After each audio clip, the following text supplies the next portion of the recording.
Ito na nga guys yung full video ng paggawa ko ng lawin kite natin mga lodi. So ayan guys, magkakayos tayo ng kawayan mga guys. Kung nakita nyo guys, nagdangkal ako ng dalawang dangkal para mahubog natin yung pinakadulo ng ating pakpak guys na nagagawin natin para sa ating lawin kite. So yung design nga pala nito guys, pabilog siya guys na design para sa lawin kite mga guys. So tatry natin siya guys at panoorin nyo mga lodi kung paano ako magkayas para maging bilog yung inyong mga pakpak para sa inyong mga saranggola. So ayan guys, so kumuha ako ng reference guys dun sa isang kinayas ko na bilog na siya. So medyo yung isa hindi pa siya masyadong lapat pantay dun sa isa, kaya kakayasin pa natin siya. So mag-umpisa tayo dun sa pinakamata niya ng kawayan hanggang sa makuha natin yung pinakatamang sukat niya. Ayan o. At ayan na nga guys, kakayasin pa natin yung kawayan guys para lumapat siya at pumantay siya dun sa isang reference natin. So ito na nga guys, ayan o, talagang lapat na siya at pantay na siya. At ito naman guys, para maunat natin yung ating patindig, ayan o, gagamit tayo ng apoy guys para mapa-straight natin yung patindig natin. Kukunin naman natin yung pinakagitna ng ating pakpak mga guys na kawayan. So gagamit tayo ng tali. So kunin natin yung magkabilang dulo at kapag nakuha na natin yung magkabilang dulo guys, tutupiin natin siya sa dalawa at isusukat natin siya ulit sa dulo ng pakpak na kawayan mga lodi. So yun na yung pinakagitna ninyo mga guys. So yan o, inarkira na natin guys. At para makasiguro mga lodi, gagamit tayo ng meter mga lodi. So gumagamit ako ng meter para masiguro ko talaga na nasa gitna talaga yung ating gitna na sinukat natin. So yan o, gagamit lang tayo ng meter guys, magkabilaan. At yan, mamarkera na natin siya guys kapag nakuha na natin. At yan, ibabalansehin natin siya. Ito naman guys, yan, i-straighten natin yung ating pakpak guys, yung pinakadulo niya, at i-twist lang natin siya ng kaunti guys para hindi masyadong paangat yung hulma or hubog ng ating mga pakpak mga guys, para maikabit natin yung extension na gagawin natin para sa ating lawin mga lodi. So kaunting stretch lang naman yan guys, kaunting twist lang naman siya para hindi masyadong mataas yung ating hubog ng ating pakpak. So ito na nga guys, ikakabit na nga natin yung mga baskagan dun sa ating patindig mga lodi. So ayan, tinatalian natin siya gamit yung ating straw. So ayan, lalagyan natin siya ng shoe glue at syempre susukatin natin siya para masiguro talaga natin na talagang pantay na pantay yung ating mga pakpak sa patindig mga guys. Tamang-tama pala guys, dumating yung ating order na kutsilyo mga lodi, kasi yung ginagamit kong pangkayas ay cutter. So ngayon meron na tayong bagong pangkayas guys at napakatalas talaga nito guys. Ayan, nasubukan ko na siya. Ilalagay ko yung link para maka-order kayo mga lodi. At ito na nga guys, ibubuuin natin yung ating ginagawang saranggola guys na lawin. So umpisa natin guys yung kanyang buntot mga lodi. So yan o, pinagkatalian na natin siya ng straw at nagamit na natin yung ating kutsilyo mga lodi. So yan o, so syempre gagamitan natin siya ng triangle para masigurado talaga natin na nasa tamang gitna yung ating baskagan sa ating patindig mga lodi. At ito na nga guys, yan o, mag-uuka tayo dun sa ginawa nating buntot para sa ating lawin mga lodi. So yan o, tatalian ulit natin siya at syempre puputulin natin siya gamit yung ating kutsilyo at napakatalim talaga niyan. At lalagyan natin siya ng shoe glue guys para makapit at hindi siya pagalaw-galaw. At ito naman guys yung pinaka dulo niya para dun sa kanyang buntot para sa ating lawin mga lodi. So ayan, tatalian na natin siya at gamit tayo ng tali para makuha natin yung tamang sukat para dun sa curve ng ating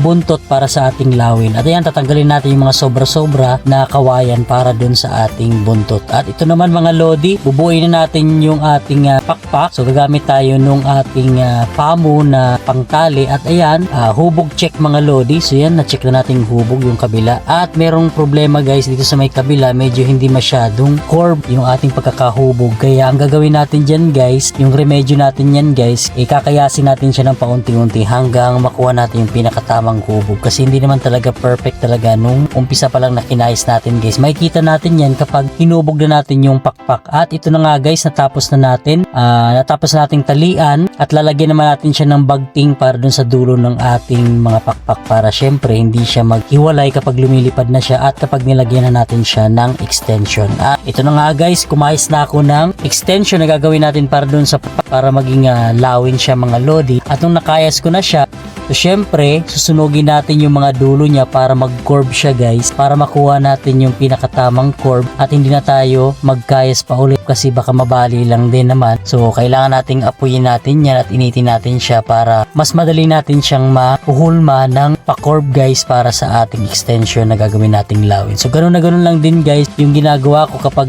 naguhulma ako ng mga ganitong uri ng kawayan guys. Hindi na ako nagkakayas pa ng medyo manipis kasi baka mabali kasi. At ayan na nga guys, kinakayas natin yung ibang sobra para makita natin kung talagang tamang-tama na ba talaga yung hubog ng ating extension para sa ating mga papak na gagawing lawin mga lodi. So ganyan ako guys yung aking diskarte kung paano ko hinuhubog yung ating mga kawayan mga lodi para makuha natin yung tamang hubog. Kasi mas madali kasi yan na diskarte para mas okay at mas maganda sa paghuhubog natin ng mga kawayan mga lodi para iwas bali din. At ito na nga guys, lalagyan natin siya ng triangle para sa paglalagay natin ng sumba mga lodi. At malaking tulong talaga itong nabili natin na kutsilyo mga lodi at napakatalas niya talaga at mabilis lang talaga tayo makapaggawa ng uka sa mga pinakadulon-dulo ng ating mga kawayan mga lodi. So yan, tatalin ulit natin siya ng straw. So ayan guys, yan yung aking pangtali at madali lang siya gamitin mga lodi. At syempre, ayan, napakatalim ng ating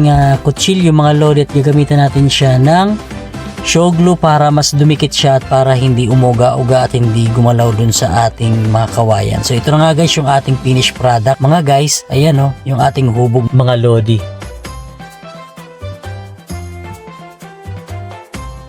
So ayun nga guys, ito yung ating hubog mga lodi at tamang-tama guys, dumating na yung ating order guys na charol plastic na itim. So 1 meter yan guys, so 10 piraso yan mga lodi yung ating in order. At kung mapapansin nyo nga guys, medyo lukot-lukot talaga yan. Ganyan talaga yung mga charol plastic guys. So tinuro ko na guys kung paano siya paplansyahin mga lodi. So ibilad nyo lang siya sa araw kapag napabalat nyo na siya sa mga saranggolan nyo mga lodi. Kagaya nito mga lodi, lukot-lukot talaga guys nung nilatag ko na siya dun sa paglalatagan natin para mapabalat na natin yung ating saranggola mga lodi. So ayan nga guys, gagamit tayo ng katol para syempre maidikit natin siya dun sa charol plastic mga lodi. So yung dilaw naman na yan mga lodi cellophane yan guys. So na-order ko din siya sa online at maganda talaga yan na sinusunog guys yung cellophane at mabilis talaga siya dumikit kasi medyo may kanipisan lang din yung ating pabalat na yan na kulay dilaw. At ito na nga guys, ayan, ginawa na natin siya ng pattern. Yung mga design guys na star yung napili ko mga lodi. So ayun, so pinabilis lang natin guys para hindi tayo abutin ng mga isang oras dyan sa pag-design. At ito na nga guys, gumamit ako ng stick guys para makat ko gamit yung ating cutter mga lodi.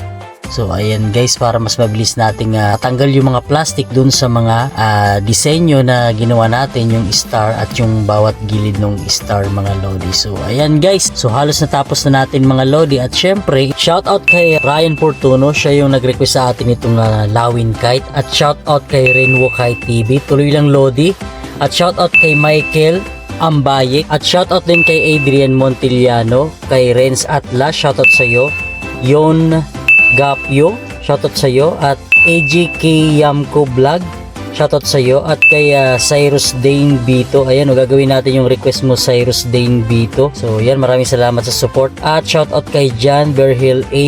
De La Torre at kay Otto Bien. So maraming salamat guys sa mga support ninyo mga lodi. Subscribe na kayo guys sa aking YouTube channel at sa aking Facebook page at yung aking Richard Gibara na bagong page guys. At syempre yung aking TikTok account.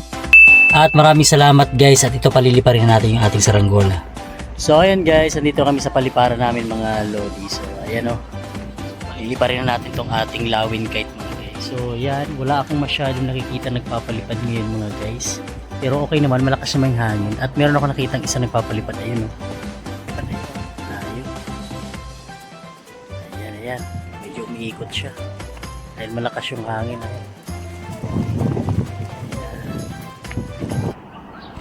Wow!